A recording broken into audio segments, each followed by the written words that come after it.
Turkey అధ్యక్షుడు Erdogan మరోసారి అంతర్జాతీయ వేదికపై కశ్మీర్ సమస్యను లేవనెత్తారు. న్యూయార్క్లో జరిగిన ఐక్యరాజ్యసమితి జనరల్ అసెంబ్లీలో ప్రసంగిస్తూ ఆయన ఇండియా పాకిస్తాన్ మధ్య శాంతి కొనసాగడం సంతోషకరమని చెప్పినా దీర్ఘకాలిక శాంతి కోసం కశ్మీర్ సమస్యను పరిష్కరించడం తప్పనిసరని కామెంట్ చేశారు. గత ఏప్రిల్లో రెండు దేశాల మధ్య ఉద్రిక్తతలు పెరిగినా ఆ తర్వాత వచ్చిన కాల్పుల విరమణ మంచి పరిణామమని చెప్పారు. అయితే కశ్మీర్ విషయంలో ఐక్యరాజ్యసమితి తీర్మానాలు, సంభాషణ, అక్కడి ప్రజల ఆకాంక్షలు ఆధారంగా పరిష్కారం రావాలని ఎర్డోగాన్ వాదించారు. ఎర్డోగాన్ తరచూ కాశ్మీర్ సమస్యను అంతర్జాతీయ వేదికల్లో లేవనెత్తడం వెనుక కేవలం మానవతా కోణమే కాదు, అనేక రాజకీయ, రాజనీతిక కారణాలు ఉన్నాయని విశ్లేషకులు చెబుతున్నారు. గత కొన్ని సంవత్సరాలుగా ఆయన భారత్ టార్గెట్గా వ్యవహరించడం వెనుక 3 ప్రధాన కారణాలు కనిపిస్తాయి. మొదటిది పాకిస్తాన్తో మైత్రి అయితే, రెండోది ఇస్లామిక్ ప్రపంచంలో లీడర్షిప్ దక్కించుకోవాలనే ఆకాంక్ష, ఇక మూడోది అంతర్గత రాజకీయ లాభాలు.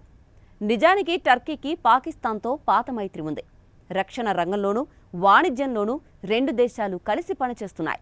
పాకిస్తాన్ తరచూ టర్కీకి మద్దతిస్తుంది. ఉదాహరణకు 2019లో ఆర్టికల్ 370 రద్దు తర్వాత పాకిస్తాన్ ఐక్యరాజ్యసమితి సహా అనేక వేదికల్లో భారత్ను టార్గెట్ చేసింది. అప్పట్లో ఎర్డోగాన్ బహిరంగంగా పాకిస్తాన్ పక్షాన నిలబడ్డారు. టర్కీ పార్లమెంట్లోనూ కశ్మీర్ అంశంపై తీర్మానం ప్రవేశపెట్టారు. దీనివల్ల పాకిస్తాన్తో టర్కీ బంధం మరింత బలపడింది.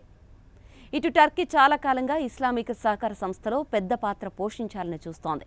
ఈ క్రమంలో ముస్లింలకు సంబంధించిన సమస్యలపై తాను గళమెత్తే నాయకుడు అని చూపించుకోవాలి అనేది ఎర్డోగాన్ లక్ష్యం. కశ్మీర్ విషయాన్ని ప్రతి అంతర్జాతీయ వేదికలో ప్రస్తావించడం ద్వారా ఆయన ముస్లింల సమస్యల పట్ల తాను దృఢంగా నిలుస్తున్నారని చూపించాలనుకుంటున్నారు.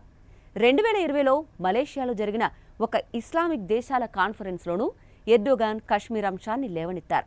అప్పట్లో సౌదీ అరేబియా, యుఏఈ లాంటి దేశాలు వెనకడుగు వేసినా టర్కీ మాత్రం పాకిస్తాన్తో కలిసి గళమెత్తింది.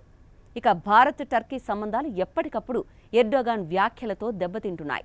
2017లో ఆయన భారత్ పర్యటనకు వచ్చినప్పుడు కూడా కశ్మీర్ సమస్యను సంభాషణ ద్వారానే పరిష్కరించాలి అంటూ వ్యాఖ్యానించారు. ఆ తర్వాత 2019లో యుఎన్జిఏలో, 2020లో కూడా కశ్మీర్ అంశాన్ని లేవనెత్తి భారత్ను అసహనానికి గురిచేశారు. భారత్ ప్రతిసారి ఈ వ్యాఖ్యలను అంతర్గత వ్యవహారాల్లో జోక్యంగా ఖండిస్తోంది. మరోవైపు టర్కీ లోపల ఎర్డోగాన్కు ఇస్లామిక్ వర్గాల మద్దతు కీలకం.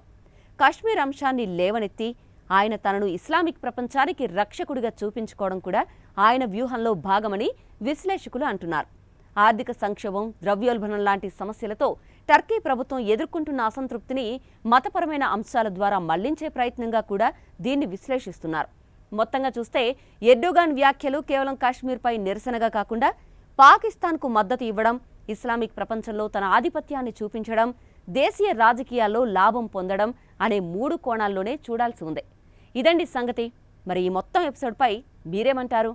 మీ అభిప్రాయాన్ని కామెంట్ చేయండి.